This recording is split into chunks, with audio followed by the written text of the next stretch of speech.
Go ahead, Carlos. There are two big differences. There are two big differences in the Anna Nicole Smith case and Michael Jackson. I covered Anna Nicole from beginning to end, and I can cite these two big differences. With Anna Nicole, she died, and then you had a trial like 48 hours later. I mean, you know, because the big thing is, where are we going to bury her body? People forget that Anna Nicole Smith passed away, and then the big question was, where are we going to bury her body, let's and stick with who gets the baby? Let's stick with Jackson. So with Michael Jackson, there is not going to be a trial. I mean, there's not going to be a funeral.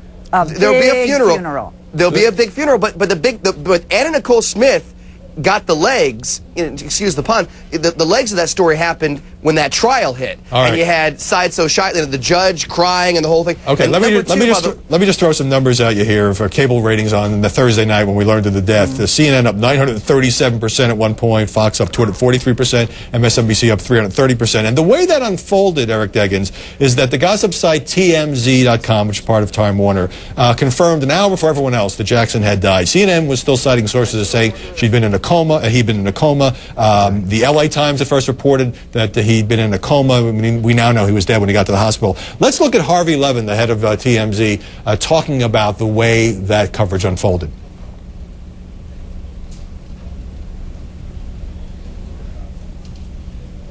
Okay, I thought we had that clip, but what Levin said was that LA Times has not corrected the mistake, and that everybody was afraid to credit TMZ because it's seen as just a gossip site. The truth is, TMZ got it right, and the question is, do we treat it with enough respect?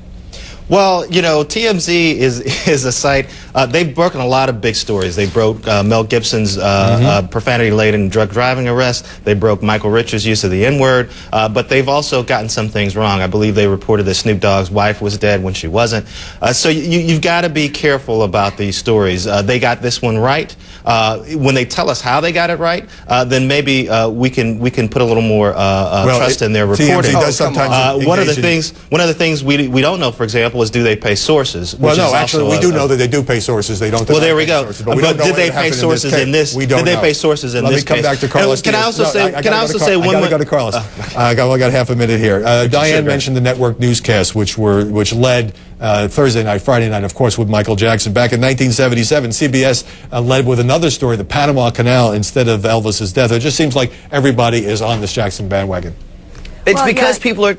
It's because people are talking about it. I mean, it's the old adage. Is that the standard? Is that the media standard? Whatever people talk about, it becomes the most important story. Yes, it is now. I mean, I'm not a 40-year veteran of TV journalism, but I can tell you that you cater to what everyone is talking about. That seems to be the new standard. And everyone on Thursday, everyone was talking about Michael Jackson's death. Farrah Fawcett died 5 hours earlier, and it's like as if she never even existed. All right. Well, the question is, that's the thing. But you're right.